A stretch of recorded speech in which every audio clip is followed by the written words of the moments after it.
तो पार्टनरशिप का फंडामेंटल, जिसमें हम जानेंगे meaning and definition of partnership.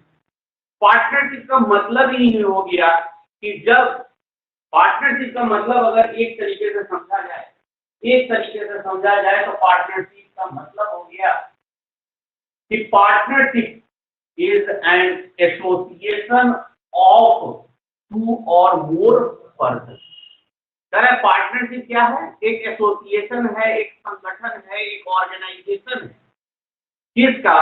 दो या दो से अधिक व्यक्तियों का। किस बात के लिए ये लोग संगठित हुए हैं?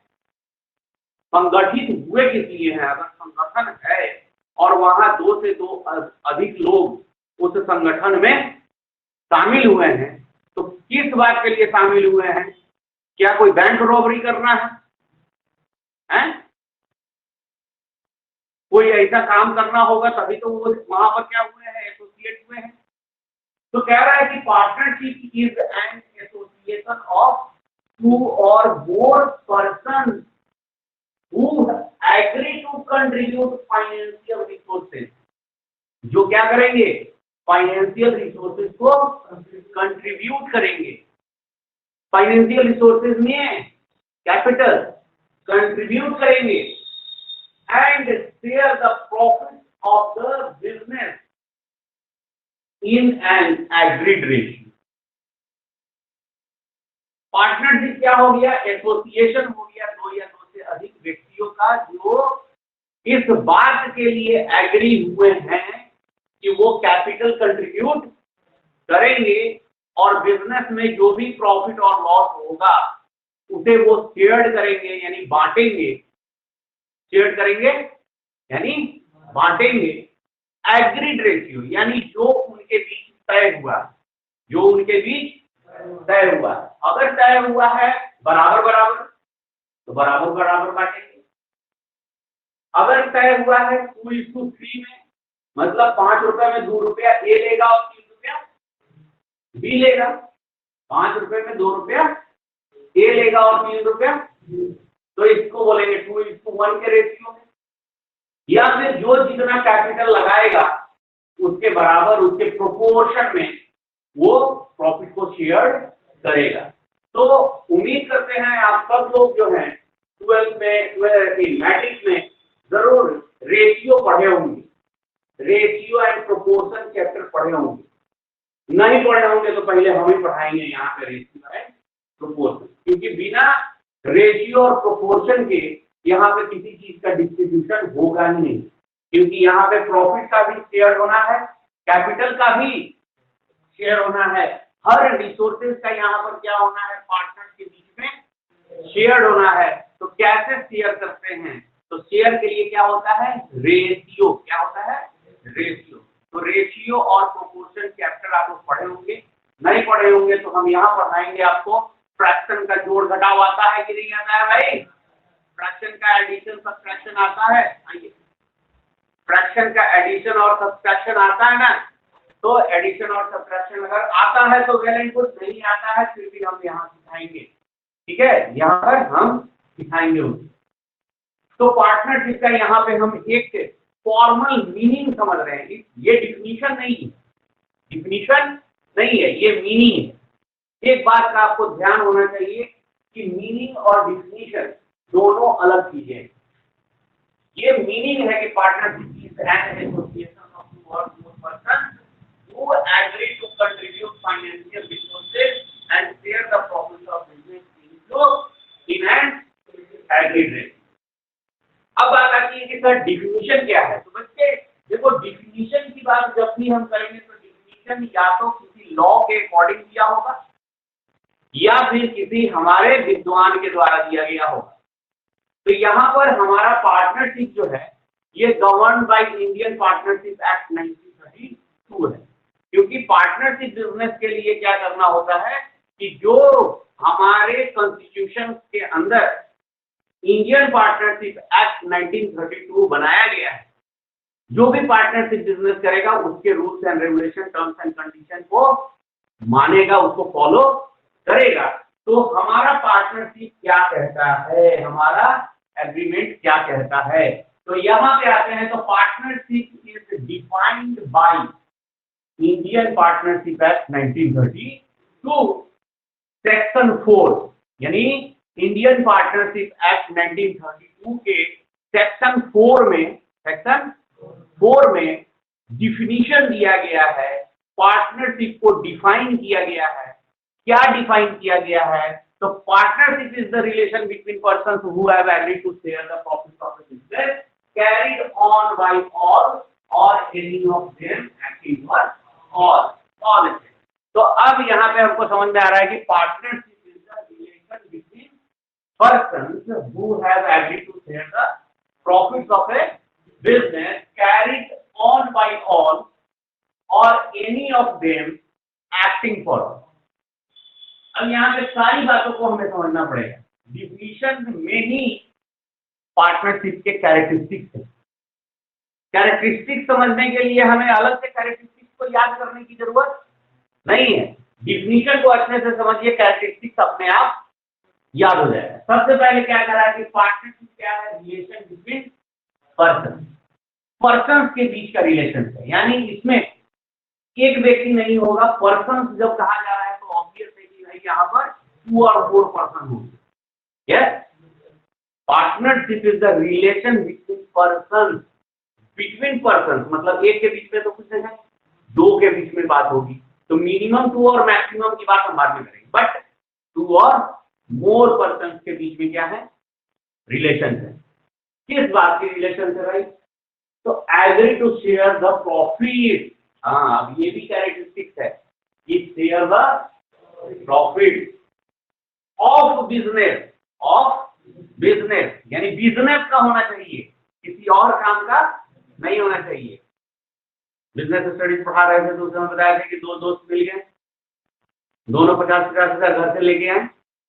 क्या खरीदे भाई? गोली बारूद खरीदे, है? और क्या किए? बैंक के रॉबरी का प्लान है, और वहां से बैंक रॉबरी किए भी, और क्या किए? लाखों करोड़ों रुपए वहां से लूट करके लाए और आपस में बराबर बराबर बांट लिए। This is partnership. No, define क्या नहीं है इसके अंदर? क्या नहीं है? क्या नहीं है? बिजनेस नहीं। क्या नहीं है? 2 और मोर पर्सन है कि नहीं है? 2 और मोर पर्सन है। कंट्रीब्यूशन है कि नहीं है? कैपिटल कंट्रीब्यूशन है कि नहीं है? है। डिवीजन ऑफ प्रॉफिट है कि नहीं है? प्रॉफिट का शेयर किया गया है कि नहीं किया गया? किया गया है, बट प्रॉफिट जो हुआ है वो कहां से नहीं आया है? बिजनेस से नहीं। ठीक है, अब आते हैं carried on by all or any of them, यानी वो बिजनेस का प्रॉफिट ये शेयर करेंगे, चाहे वो बिजनेस सबके द्वारा कैरी किया जा रहा हो, यानी सब लोग मिल करके चला रहे हैं, या सबके सहमति से, सबके कंसेंट से कोई एक पर्सन उसको ऑपरेट कर रहा हो, उसको चला रहा हो। ठीक है, तो मतलब एक व्यक्ति चलाए या सब मिल करके चलाए, उससे कोई फर्क नहीं पड़ता है, क्योंकि यहाँ पार्टनरशिप के अंदर कोई भी पार्टनर अगर कोई एक्ट करता है तो उनके एक्ट के साथ साथ बाकी पार्टनर भी क्या हो जाते हैं? बाउंड हो जाते हैं। यानी ये नहीं कह सकते हैं कि ए बी सी 3 पार्टनर हैं और ए ने जाकर के कोई कॉन्ट्रैक्ट कर लिया तो बी सी कहेगा नहीं भाई ये हमने नहीं, बी सी का भी क्या होगा? ए के कॉन्ट्रैक्ट से बी सी भी क्या होगा? क्या है इसके अंदर? Just like mutual agency. क्या है? इस पूरे टर्म को बोलते हैं mutual agency, carried on by all or any of them acting for all. इस पूरे टर्म को एकदम शॉर्ट में अगर बोलना है तो क्या बोलेंगे? म्यूचुअल एजेंसी, आपसी तालमेल। ठीक है, तो यहाँ पे कुछ भी होगा आपसी तालमेल से होगा। तो कहता है आगे कि ये partnership does is a business relationship among 2 or more persons to share profits and losses of the business carried on by all or any of them acting for all। तो कहता है कि partner firm and firm name. अब ये चीज बहुत समझना जरूरी है। पार्टनर्स कौन है?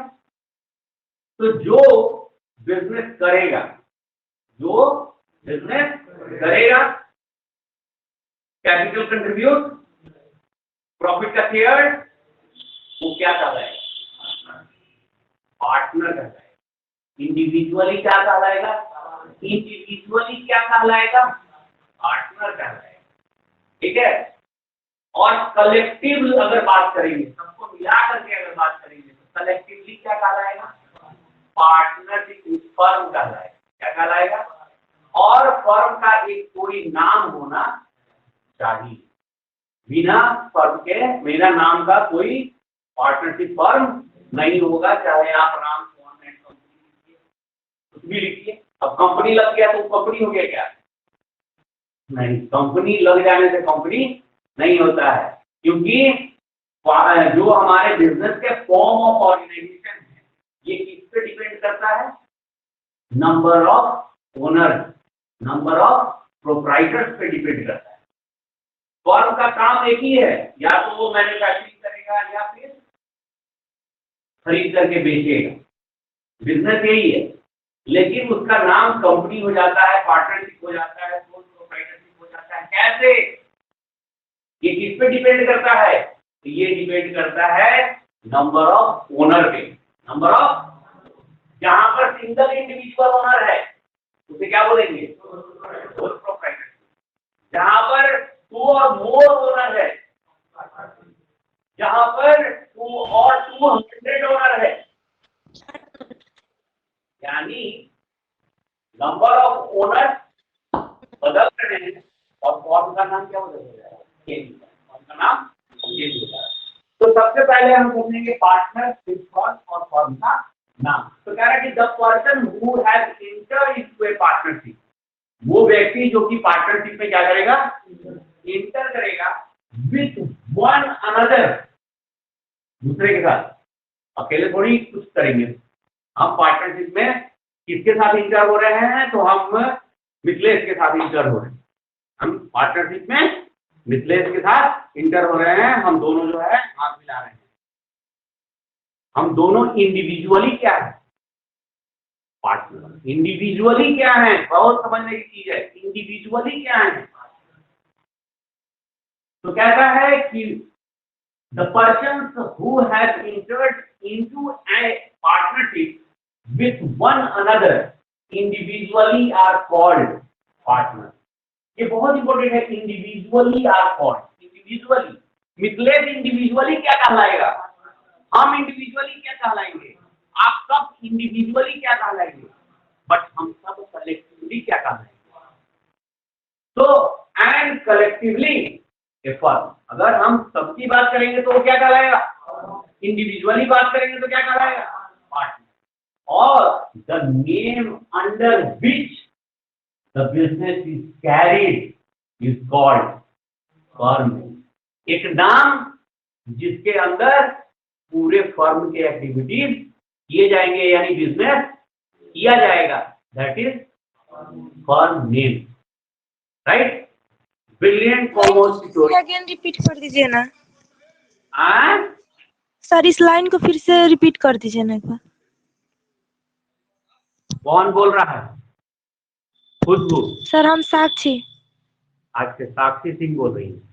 देखिए, बताया जा रहा है कि जब कोई भी व्यक्ति पार्टनरशिप में इंटर करेगा तो वह व्यक्ति व्यक्तिगत रूप से इंडिविजुअली पार्टनर कहलाएगा। जैसे मान लिया जाए कि ए बी सी 3 दोस्त एक बिजनेस में इंटर कर रहे हैं और वो बिजनेस को मिल करके चलाने के लिए तैयार हैं। उससे होने वाले प्रॉफिट बांटने के लिए भी वो तैयार हैं। जो भी कैपिटल लगेगा उस बिजनेस में उसको वो कंट्रीब्यूट भी करने के लिए तैयार है। तो यहाँ पर ए बी सी इंडिविजुअली क्या कहलाएगा? पार्टनर कहलाएगा। हाँ, वेरी गुड। और ए बी सी तीनों को मिला करके अगर कलेक्टिवली हम बात करेंगे तो वो क्या कहलाएगा? पार्टनरशिप फर्म कहलाएगा। क्या कहलाएगा? Partnership firm. और फर्म जिस नाम से अपने बिजनेस को चलाएगा वो फर्म नेम का है। Any problem? No sir. Okay, तो किसी को दिक्कत है जी? तो पार्टनरशिप में क्या होना चाहिए? पार्टनर होना चाहिए और फर्म का नाम होना है, क्योंकि पार्टनर होगा तो इंडिविजुअली पार्टनर होगा और कलेक्टिवली फर्म होगा। और जिस बैनर तले फर्म बिजनेस को चलाएगा, कैरी करेगा, वो क्या कहलाएगा? फर्म। जैसे आप अभी कहाँ बैठे हैं? ब्रिलियंट कॉमर्स ट्यूटोरियल के अंदर बैठे हैं। तो brilliant commerce tutorial sole proprietorship है, सोल प्रोप्राइटरशिप है या पार्टनरशिप है? Sole proprietorship. टाइम इससे हमने पार्टनरशिप किया सर। सोल इकोनॉमिक्स वाले सर से हमारा पार्टनरशिप नहीं है, ठीक है ना? पार्टनरशिप नहीं है, सोल प्रोप्राइटरशिप है हमारा। बट अगर हम चाहते हैं कि भाई अब हम क्या हो जाए, डू प्रोप्राइटर बन जाए, तो वो क्या कहलाएगा? पार्टनरशिप कहलाएगा। दोनों अगर प्रोप्राइटर बन जाएंगे, अभी हम सिंगल इंडिविजुअल प्रोप्राइटर है इस ऑर्गेनाइजेशन, तो क्या है? Sole proprietorship. लेकिन अगर हम चाहते हैं कि बिजनेस को बढ़ाएं, तो बिजनेस को बढ़ाने के लिए हम क्या करते हैं? किसी अदर के साथ क्या हो जाते हैं? इंटर कर जाते हैं, पार्टनरशिप कर लेते हैं। तो वहां पे वो इंडिविजुअल और हम इंडिविजुअली क्या कहलाएंगे? पार्टनर कहलाएंगे। हम लोगों का एक फर्म होगा और फर्म का नाम होगा ब्रिलियंट कॉमर्स। बात समझ गए? कोई दिक्कत? तो आइए आगे बढ़ते हैं और देखते हैं nature of partnership. Nature of partnership में क्या करेंगे? Partnership from the legal point of view. Legal point of view is not a separate legal entity. अब देखो यहाँ पे थोड़ा सा समझना है। लीगल पॉइंट ऑफ व्यू से यानी कानूनी तौर पे अगर देखा जाएगा तो पार्टनरशिप का रजिस्ट्रेशन होता है, तो होना और ना होना ये आपके इच्छा पर डिपेंड करता है, यानी वॉलंटरी है। पार्टनरशिप का रजिस्ट्रेशन कंपल्सरी नहीं है, वॉलंटरी है। तो जब आप रजिस्ट्रेशन कराते हो तो फिर आप एक आर्टिफिशियल पर्सन होते हो और वहां पर आपकी एंटिटी जो होती है वो लीगल होती है, ठीक है? और आपकी लायबिलिटीज जो होती है वो क्या होती है? लिमिटेड होती है। लेकिन ये पार्टनरशिप ऐसा है जिसमें आप रजिस्ट्रेशन करा भी लीजिएगा तो भी आपकी एंटिटी सेपरेट नहीं होगी, ठीक है ना? तो वही कह रहा है लीगल पॉइंट ऑफ व्यू से, यानी कानूनी तौर पे अगर देखा जाएगा तो पार्टनर्स और पार्टनर फर्म की सेपरेट एंटिटी नहीं है। पार्टनर कोई भी काम करेगा तो क्या कहलाएगा? फर्म ने किया। पार्टनर कोई भी काम करेगा तो क्या कहलाएगा? फर्म ने किया। अगर फर्म की लायबिलिटी अगर ज्यादा हो जाएगी और फर्म के एसेट को बेसिस करके लायबिलिटीज का पूरा पेमेंट नहीं होगा तो फिर पार्टनर के पर्सनल प्रॉपर्टी भी बेची जाएंगे, क्योंकि फर्म की लायबिलिटी किसकी लायबिलिटी? फर्म की एसेट किसकी एसेट? पार्टनर की एसेट किसकी एसेट? फॉर्म। हाँ, अब बात समझना है। पार्टनर का जो कुछ वो सब किसका? फॉर्म। फर्म का पार्टनर का। तो कानून कहता है कि हम पार्टनरशिप को और पार्टनर को अलग नहीं मानते। कानून कहता है दोनों एक ही है, ठीक है? क्योंकि दिमाग में बातें आती हैं कि पढ़ाया गया होगा कि भाई लॉ कहता है कि जब अगर वो रजिस्टर्ड होता है तो फिर वो क्या हो जाती है? उसकी सेपरेट एंटिटी हो जाती है। फर्म अपने नाम से क्या कर सकता है? प्रॉपर्टी खरीद सकता है, प्रॉपर्टी खरीद सकता है अपने नाम से। लोन बोरो, यहां पर फर्म बोरो करे यानी पार्टनर किया, पार्टनर बोरो करे यानी फर्म किया, यानी पार्टनर और फर्म दोनों यहां सेपरेट नहीं। तो कहता है कि partnership from the legal view point is not a separate legal entity from its partner. It means, जो हम आपको समझा रहे थे, इट मीन्स फर्म्स डेब्ट कैन बी पेड, फर्म्स डेब्ट मतलब फर्म का कर्जा, कैन बी पेड यानी पेड किया जा सकता है, कहां, from private assets of the partner, यानी पार्टनर के अपने निजी संपत्ति से पेड किया जा सकता है। कब किया जा सकता है, जब फर्म की लायबिलिटी ज्यादा हो और फर्म का एसेट कम हो, फर्म के एसेट से फर्म का लायबिलिटी पेड नहीं हो पा रहा है, तो जितना लायबिलिटी बच जाएगा वो लायबिलिटी पेड किया जाएगा किससे, पार्टनर के पर्सनल प्रॉपर्टी।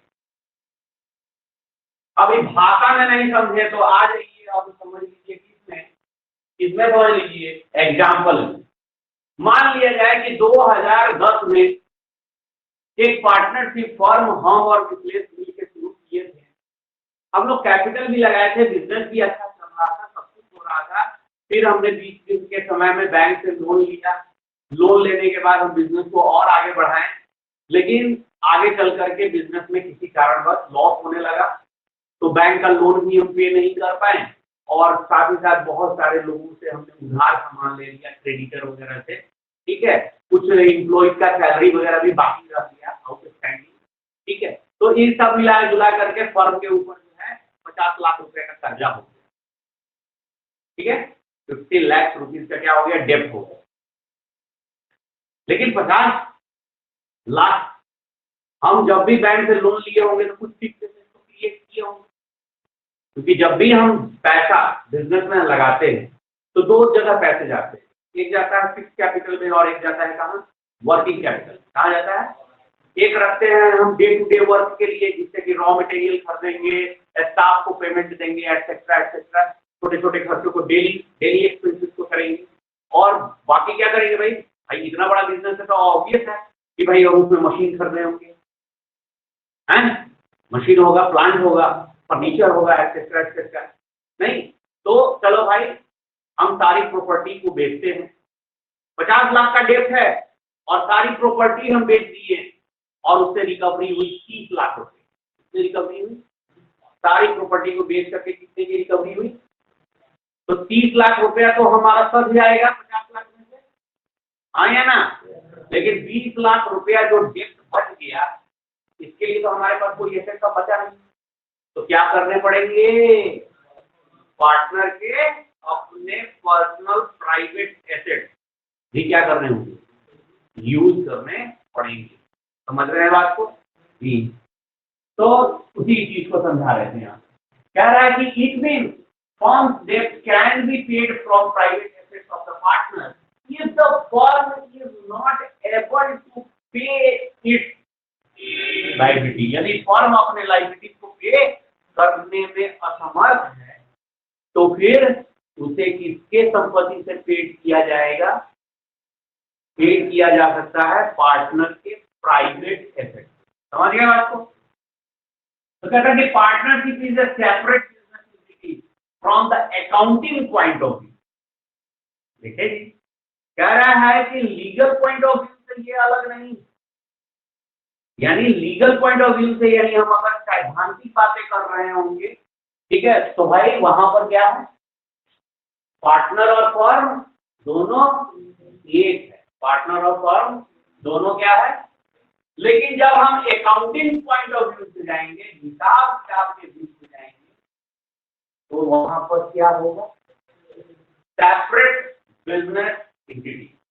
पढ़ाया है ना जी, नहीं पढ़ाया है 11th में बिजनेस कॉन्सेप्ट पढ़ाए थे, सबसे पहला कॉन्सेप्ट ये है, नहीं था, हाँ, यानी अकाउंटिंग पॉइंट ऑफ व्यू से प्रोप्राइटर और फर्म दोनों क्या है, but legal point of view से दोनों एक है, लीगल पॉइंट ऑफ व्यू से दोनों एक है, ठीक है ना। लेकिन अकाउंटिंग पॉइंट ऑफ व्यू से अलग अलग, दोनों सेपरेट है। हमारा सेपरेट बिजनेस एंटिटी कॉन्सेप्ट क्या कहता है। हाँ, इधर से कोई बोल रहा है, बोलिए तो, बोलिए क्या बोल रहे हैं, कोई कुछ बोल रहा था।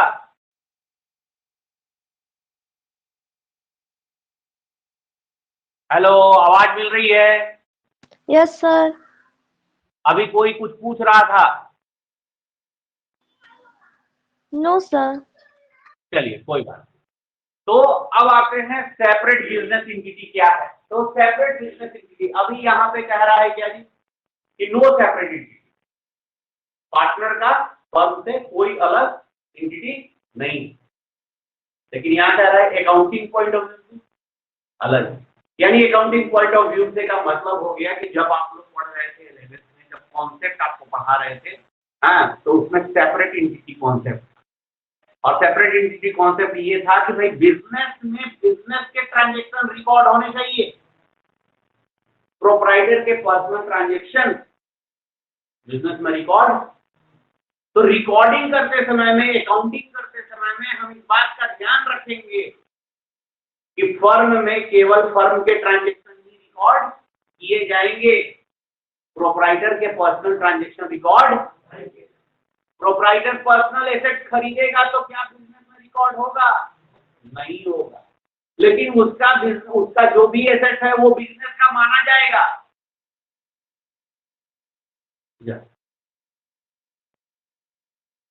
को हम बोले कि भाई ये 20 लाख का बिल्डिंग खरीदा, ये पर्सनली 20 लाख का क्या खरीदा, क्या वो बिजनेस में पार्टनरशिप के अकाउंटेंसी में रिकॉर्ड होगा?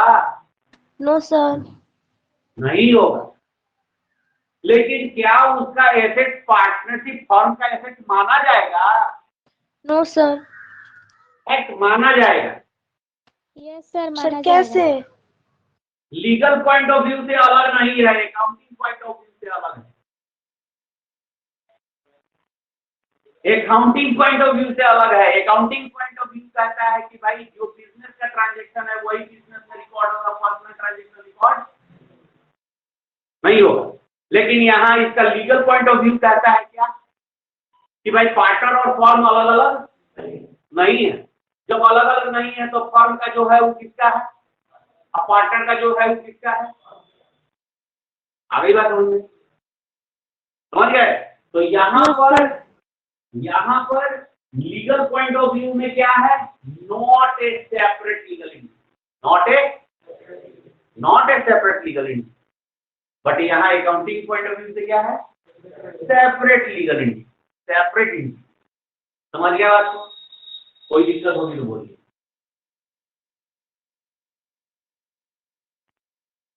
तो यहां पे आते हैं एसेंशियल फीचर्स और कैरेक्टरिस्टिक्स ऑफ पार्टनरशिप।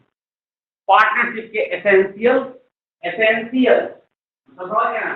पार्टनरशिप है तो इसके अंदर ये कैरेक्टरिस्टिक्स होने ही चाहिए, होने नहीं चाहिए, होने ही चाहिए। नहीं होने के कंडीशन में उसको हम पार्टनरशिप नहीं बोलेंगे। यानी यहाँ पर जितने भी अभी हम लोग कैरेक्टरिस्टिक डिस्कस करेंगे, इनमें से एक भी कैरेक्टरिस्टिक्स अगर किसी बिजनेस में नहीं है तो वो पार्टनरशिप बिजनेस। पार्टनरशिप होने के लिए इन सभी कैरेक्टरिस्टिक्स का होना क्या है?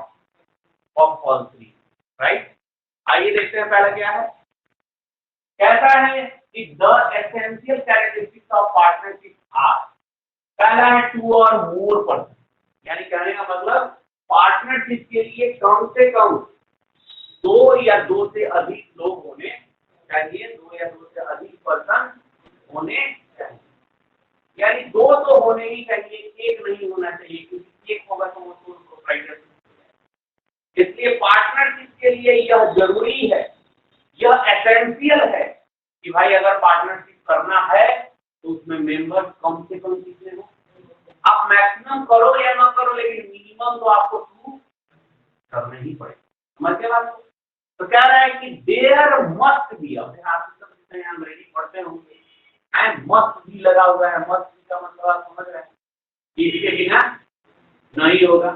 तो कह रहा है कि there must be at least 2 person to form a partnership. एक पार्टनरशिप फॉर्म करने के लिए, शुरू करने के लिए क्या है भाई? कम से कम 2 लोगों का होना जरूरी। ऑल सच पर्सन, अब खाली 2 या 2 से अधिक लोग का होना जरूरी नहीं, 2 या 2 से अधिक लोग हो लेकिन उनके बीच पार्टनर्स का रिलेशन, किसका रिलेशन हो, और वो सभी को कॉन्ट्रैक्ट करने का क्या हो, अधिकार हो, कॉन्ट्रैक्ट करने के लिए वो कंफर्टेबल, क्योंकि हमारा जो इंडियन कॉन्ट्रैक्ट एक्ट है 1872 ये कहता है कि ये लोग कॉम्पिटेंट नहीं है क्या करने के लिए, किसी भी तरह का कॉन्ट्रैक्ट करने के लिए, किसी भी तरह का एग्रीमेंट करने के लिए। किसको बाद में आते हैं, पहले यहाँ समझ लीजिए कि there must be at least 2 persons to form a partnership and all such person must be competent to contract, और सभी पर्सन को इससे के योग्य हो, कॉम्पिटेंट हो कि वो कॉन्ट्रैक्ट कर सकते हैं। According to Indian contract act 1872 every person except the following are competent to contract. कह रहा है इनको छोड़ करके, इनको बाकी जितने भी लोग हैं उनको क्या मानता है यह लॉ, कॉम्पिटेंट मानता है। इनको छोड़ दो तो बाकी सब लोग क्या कर सकते हैं, कॉन्ट्रैक्ट कर सकते हैं। कौन नहीं कर सकता है, तो एक minor contract. Indian contract act 1872 कहता है कि एक माइनर को कॉन्ट्रैक्ट करने का अधिकार, समझ रहे हैं। और माइनर हम किस चीज पे डिसाइड करते हैं कि तुम माइनर हो, एज फैक्टर। एज कितना, एज बिलो 18 वाले को हम बोलते हैं माइनर, ठीक है ना। और बिलो 18 से अगर आपने किसी तरह का कॉन्ट्रैक्ट किया है तो वो क्या होगा, वॉइड होगा, अवैध होगा, ठीक है ना, क्या होगा, इलीगल होगा।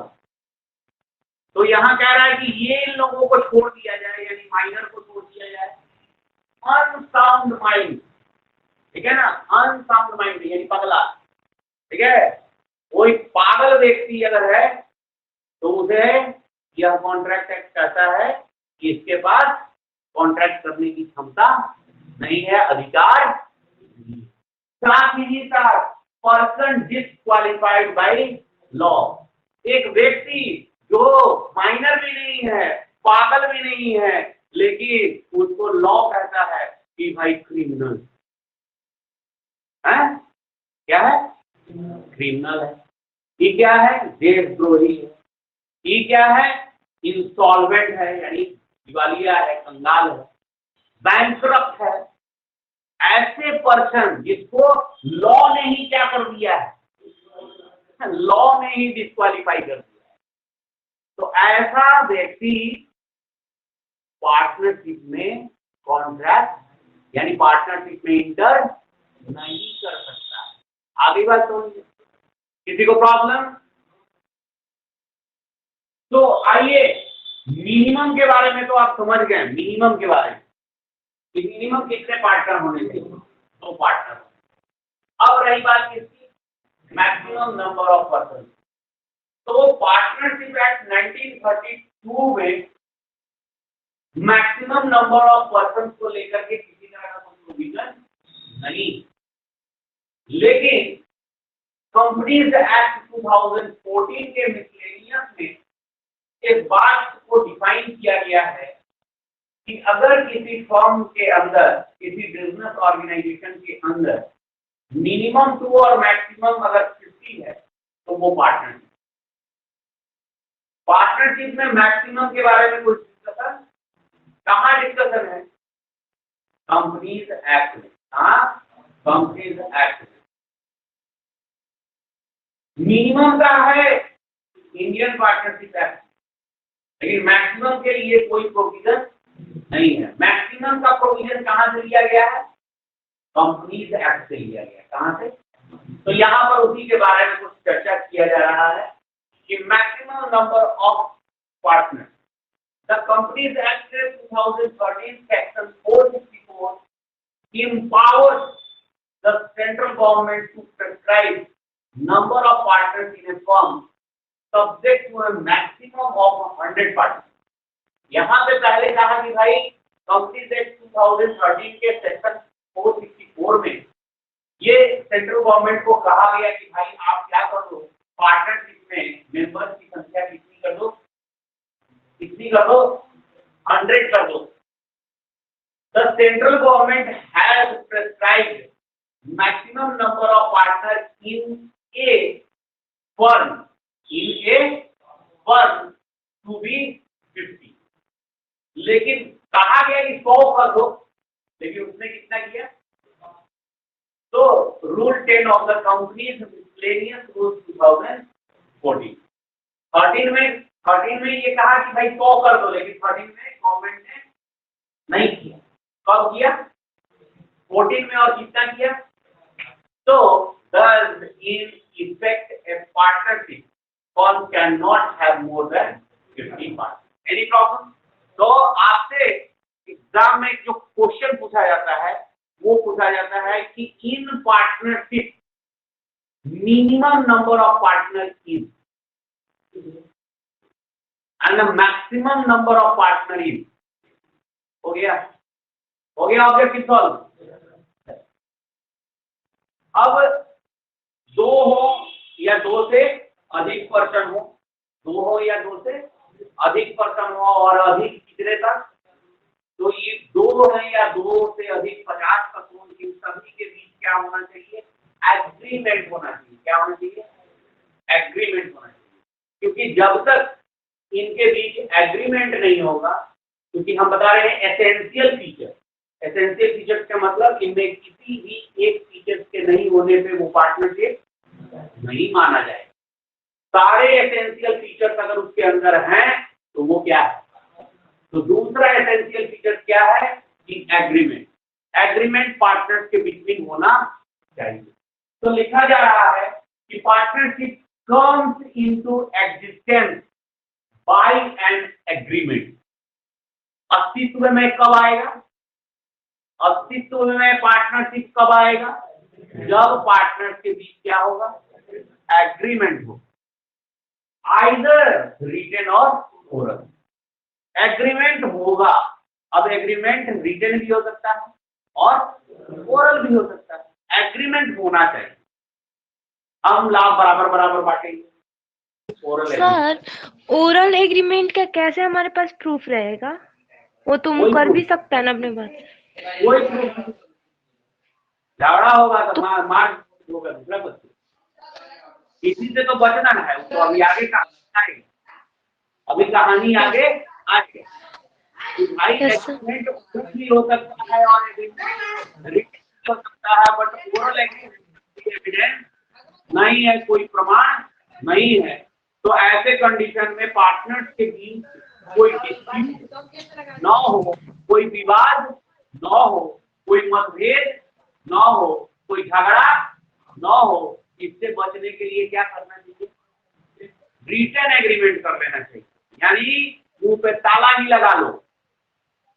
एग्रीमेंट का मतलब न इससे ज्यादा तुम कुछ करोगे ना इससे हम कम करेंगे, बात बराबर। यानी राइट्स और ड्यूटीज पार्टनर्स के क्या हो जाएंगे?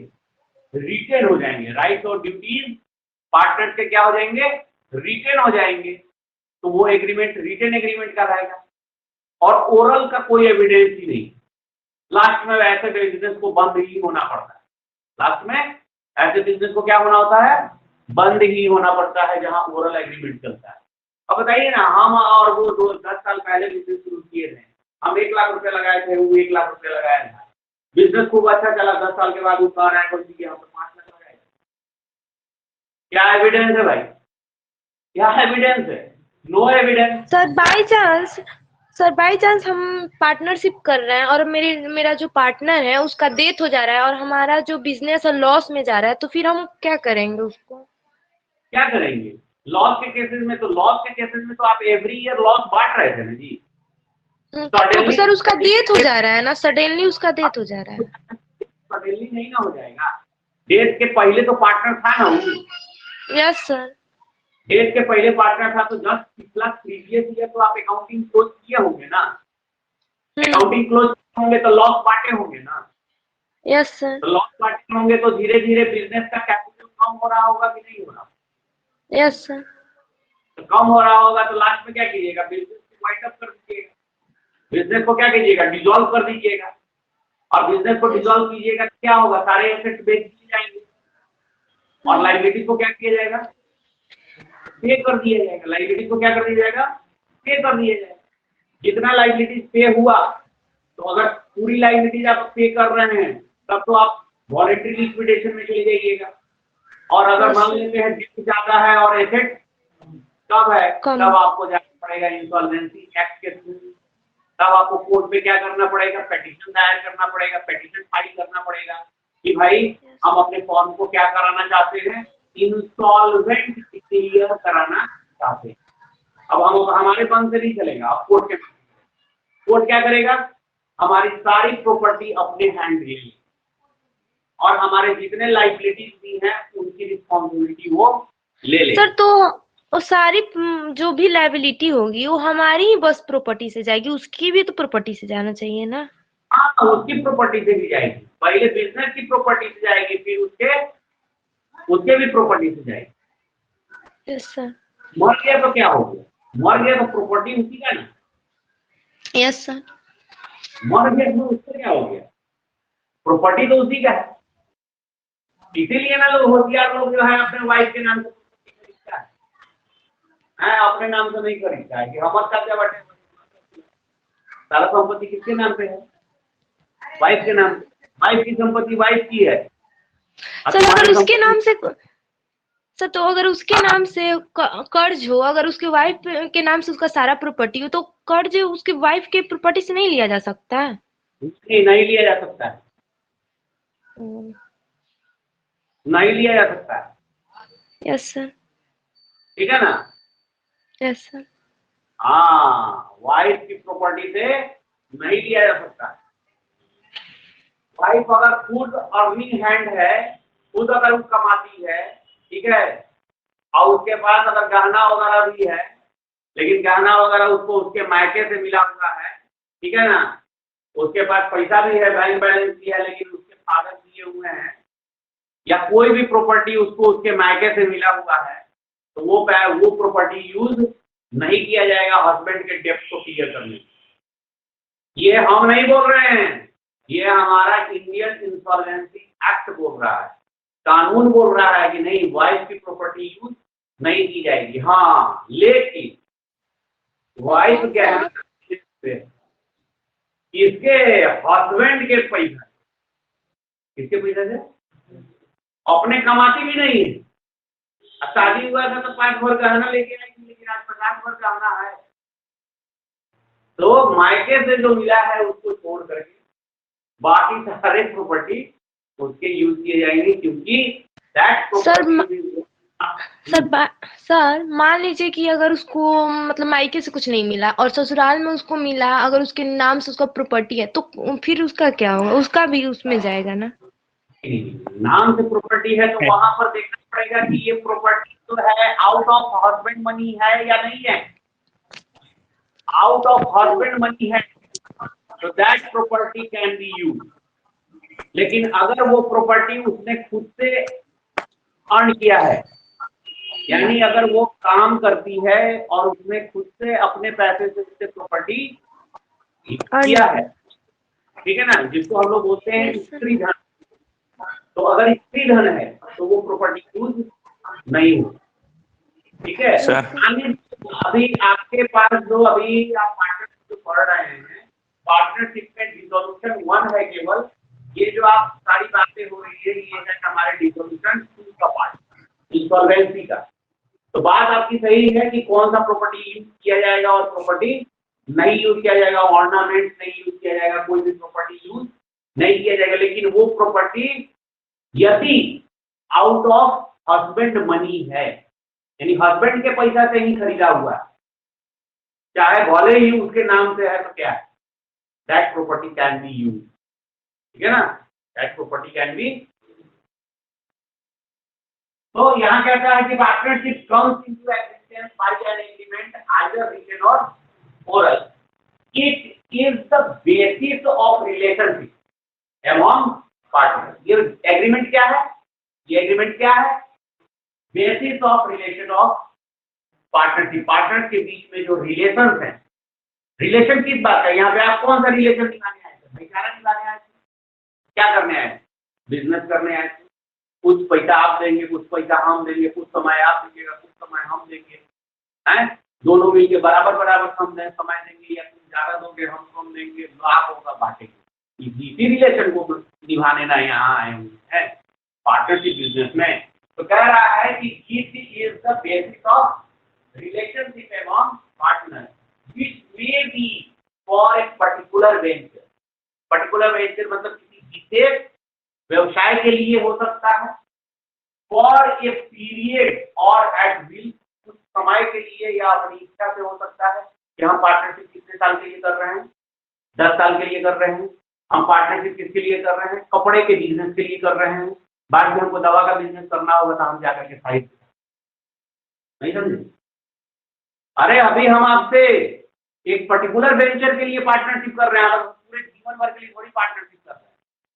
हर चीज में हम आपके साथ थोड़ी पार्टनरशिप कर रहे हैं। हम किस में पार्टनरशिप कर रहे हैं, एक पर्टिकुलर वेंचर में। हम कपड़ा का बिजनेस करने जा रहे हैं तो हम कपड़े के बिजनेस में आपके साथ पार्टनर हैं। हमारे पास और पैसा है तो हम दवा के बिजनेस में जा रहे हैं तो दवा के बिजनेस में हम उनके साथ पार्टनर हैं। बात समझ गए। एक पर्टिकुलर वेंचर में पार्टनर रहेंगे, एक पर्टिकुलर पीरियड के लिए पार्टनर रहेंगे, 10 साल के लिए, 5 साल के लिए, जब तक मेरी इच्छा होगी। तो एक पर्टिकुलर पीरियड के लिए है, या और है विल, जब तक इच्छा होगी तब तक रहेंगे। The written agreement among the partner is known as partnership deed. Written agreement is known as partnership deed. तो पार्टनरशिप डीड किसको बोलेंगे, रिटन एग्रीमेंट। ओरल एग्रीमेंट भी हो सकता है, बट ओरल एग्रीमेंट का कुछ भी नहीं बोलेंगे। ओरल एग्रीमेंट का कोई एविडेंस ही नहीं है। फ्यूचर में अगर कोई डिस्प्यूट होता है तो फिर उसको सॉल्व नहीं हो सकता है अपने पास से, उसके लिए कोर्ट ही जाना पड़ेगा। लेकिन अगर डीड हमने बनाया है, मतलब रिटन एग्रीमेंट बनाया है, तो आपके घर वाले उस डीड के अकॉर्डिंग क्या कर सकते हैं, आपके डिस्प्यूट को दूर कर सकते हैं। फॉर एग्जाम्पल मान लिया जाए कि आप ए बी सी तीनों पार्टनर बने, तो इन्होंने डिसाइड किया कि तीनों हम लोग 1-1 लाख रुपए लगाएंगे और प्रॉफिट भी 1-1 लाख, जो भी प्रॉफिट होगा वो हम लोग इक्वली बांटेंगे। ऐसा चल रहा था, बिजनेस अच्छे से चल रहा था, 10 साल तक बिजनेस इसी टर्म एंड कंडीशन पे चला। एक बिजनेस में पैसा आने लगेगा तो पैसा सबसे बड़ा दुश्मन। अब पार्टनर जो है अब आपस में झगड़ा कर रहे हैं कि देखो यार, शुरू में तो तुम भी 1 लाख रुपए लगाए, हम भी 1 लाख रुपए लगाए, तुम भी 1 लाख रुपए लगाए, हम लोग प्रॉफिट बांट रहे थे, उस समय में तुम समय दे रहे थे, इस समय में तुम समय नहीं दे रहे हो। 8 घंटा हम काम कर रहे हैं, 3 घंटा तुम काम कर रहे हो, 4 घंटा वो काम कर रहा है, तो भाई लाभ बराबर बराबर कैसे बटेगा। अब झगड़ा शुरू हो जा रहा है। बाप बड़ा ना भैया, सबसे बड़ा जो भैया, अल्लाह, रिश्ता गई घरे, अब रुपया के झगड़ा, तो क्या होगा भाई। तब तो आप अगर ओरल एग्रीमेंट किए हुए थे कि बराबर बराबर बांटेंगे, तो तू अपने बाबूजी को बैठेगा कि बाबूजी हम ये झगड़ा फरियाद की तुम ना सुनिए, हैं का है क्या कि जैसे मैं तो ओरली एग्रीमेंट किए तो उस समय बाबूजी थे। अब बाबूजी रहा करते तो करे बाबूजी तरफ तो नहीं बना थे, हमने तो कॉलर है कि 10 साल के बाद हमने को बदल लें, हैं वो झगड़ा कोई नहीं निपट सकता है। उसका नतीजा क्या होगा, फॉर्म बंद हो जाएगा, क्लोज हो जाएगा। इसीलिए पार्टनरशिप ज्यादा दिन किसी का नहीं चलता है। तो पार्टनरशिप चले लंबे समय तक, हैं, उसके लिए क्या होना चाहिए, रिटन एग्रीमेंट। तो रिटन एग्रीमेंट में आप लिखे हुए हैं कि भाई लाभ बराबर बराबर बांटा, तो भाई से काला झगड़ा कर ली, लिखले बड़ा कागज में कि भाई लाभ बराबर बराबर बांटा, नहीं तो बातें खत्म। एहू पे ना बन तो जा कोर्ट जाइए तो पुलिस 2-4 घंटा मारी, अपने हिसाब बराबर आ जाएगी कि लिख लो एग्रीमेंट कोई लो, साइन कोई लो, सब चीज तो सहमति दिला, आज उल्टा पुल्टा का है। अपने आप ठिकाने आ जाएगा दिमाग। बात समझ में आ रहा है ना? तो कहने का मतलब है कि रिटेन एग्रीमेंट को हम लोग क्या बोलते हैं, पार्टनरशिप डीड। तो हम अगर पूछेंगे पार्टनरशिप डीड क्या है, तो written agreement is known as. फिर आता है क्या, लॉफुल बिजनेस। बिजनेस होना चाहिए, पहला तो ये होना चाहिए कि बिजनेस होना चाहिए, और बिजनेस भी लॉफुल होना चाहिए, ठीक है ना। अब लॉफुल बिजनेस का क्या है, लॉफुल बिजनेस उस बिजनेस को कहेंगे जहां, बिजनेस किसको बोलेंगे ये बताने की जरूरत है। बिजनेस में जहां पर प्रोडक्शन हो, बाइंग एंड सेलिंग हो, इसी को क्या बोलेंगे, बिजनेस हो, राइट। जहां पर क्या हो, प्रोडक्शन हो, किसका, गुड्स और सर्विसेज का, कहां किसका, साथ ही साथ परचेज और सेल भी हो, किसका, गुड्स एंड सर्विसेज का, वो क्या है, बिजनेस है। अब बात आती है लॉफुल बिजनेस, यानी लीगल बिजनेस, यानी उस चीज को खरीदने और बेचने का अधिकार हमारा संविधान, हमारा कानून देता है, ठीक है। अब हम क्या कर रहे हैं, नेपाल से जा रहे हैं, चरस गांजा खरीद रहे हैं, लिया करके शहर में बेच रहे हैं, पार्टनरशिप तो किए हुए, खरीद बेच ही तो रहे हैं, खरीद ही बेच तो रहे हैं, कुछ दूसरा काम थोड़ी कर रहे हैं। लेकिन क्या हमारे देश में, हमारे भारतवर्ष में, हमारे बिहार में इन चीजों का व्यवसाय करना, खरीदना बेचना गैर कानूनी माना गया है, और हम इस चीज को कर रहे हैं कि ये व्यवसाय क्या होगा, अनलॉफुल होगा।